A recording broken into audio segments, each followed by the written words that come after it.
Aujourd'hui, mon objectif est d'expliquer à mes élèves de 4e comment on fait pour placer un repère sur un dessin et qu'est-ce que j'attendais de vous. Alors, pour ce faire, je me suis muni de plusieurs choses. D'une part, le cours commenté qui était disponible en ligne, donc qui est recto verso, avec plein d'explications que j'ai pu rajouter. Une feuille que j'ai imprimée. Si vous ne pouvez pas imprimer les différents repères, pensez qu'il est toujours possible de les redessiner sur une feuille à carreaux. Voilà, à part ça, je n'ai pas grand chose de plus, si ce n'est 3 feutres de couleur dont je vais avoir besoin par la suite pour faire mes exercices, un crayon à papier, une règle et une gomme. Là voilà. On va donc pouvoir se mettre au travail, mais déjà, commençons par lire ce cours. Alors, la première remarque que j'ai à vous faire, c'est que le nom de ce document, il est assez mal choisi, puisqu'il s'agit bien du chapitre 6, qu'il s'agit bien d'explication du repérage, mais qu'on ne va pas se contenter du repérage dans le plan. Une remarque, je comprends tout à fait qu'un certain nombre d'élèves ne puissent pas poster ou ne puissent pas poster régulièrement. Si je vous ai trop incité à le faire à un moment donné, j'en suis absolument désolé, et donc à partir de maintenant, je fais avec ce que vous m'envoyez, je fais au maximum, et puis je vous enverrai des corrections qui seront vraiment des corrections à chaque fois, et pas juste des commentaires sur vos erreurs. Quand on va vouloir se repérer dans l'espace, qu'est-ce qui va se passer? Eh ben, on va passer de 2 axes pour 2 dimensions à 3 axes pour 3 dimensions. Au niveau des noms des axes, on retrouve nos axes des abscisses et notre axe des ordonnées. Le dernier axe s'appellera l'axe des altitudes. Sa lettre associée, on avait x, y, il paraît assez logique de lui associer la lettre z. Alors passons maintenant au verso de cette explication où vous retrouvez le cours à compléter. Alors, se repérer dans un parallélépipède rectangle. Dans les exercices, vous partez de ce genre d'informations. 4 points. Ces 4 points sont à comprendre comme c'est expliqué au-dessus. Le premier point qui m'est fourni, ce sera l'origine de mon repère. Ce point qu'on retrouve ici et qui sera l'intersection de mes 3 axes, le point de départ, l'origine pour mes 3 axes. Ensuite, le deuxième point va me donner la direction de l'axe des abscisses. Le point B. Donc je pars de l'origine, je vais vers B. Quand j'ai fait cette distance-là, je me suis déplacé d'une unité, suivant l'axe des X. Et c'est cette première unité partant de l'origine que je vous conseille de mettre en rouge.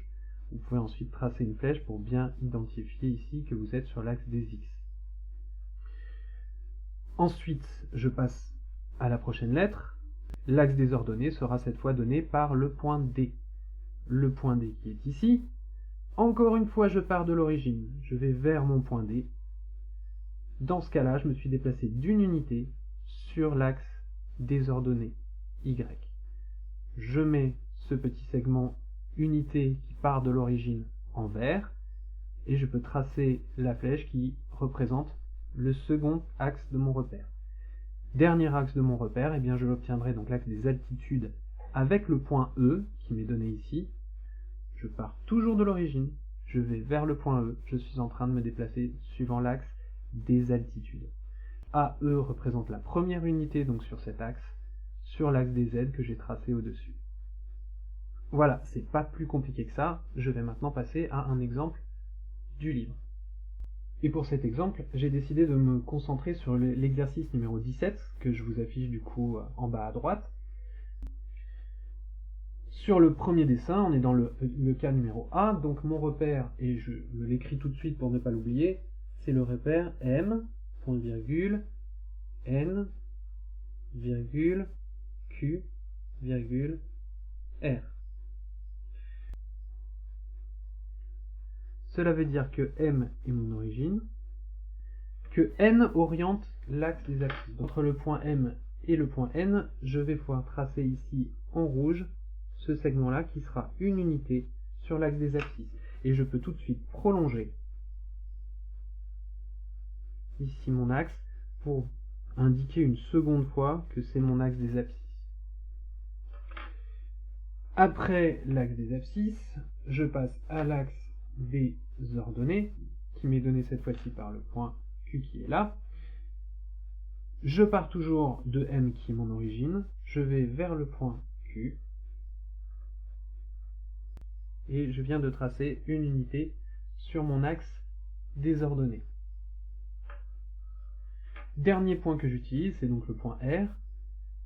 Je pars encore une fois de M, cette fois-ci je range mon stylo vert, je passe au stylo bleu pour l'axe des altitudes. Quand je vais de M origine à R, je me suis déplacé d'une unité suivant l'axe des altitudes. Voilà, c'est déjà la fin de cette vidéo. Si vous avez encore des questions, n'oubliez pas que vous pouvez me les transmettre via l'outil de communication de Pronote.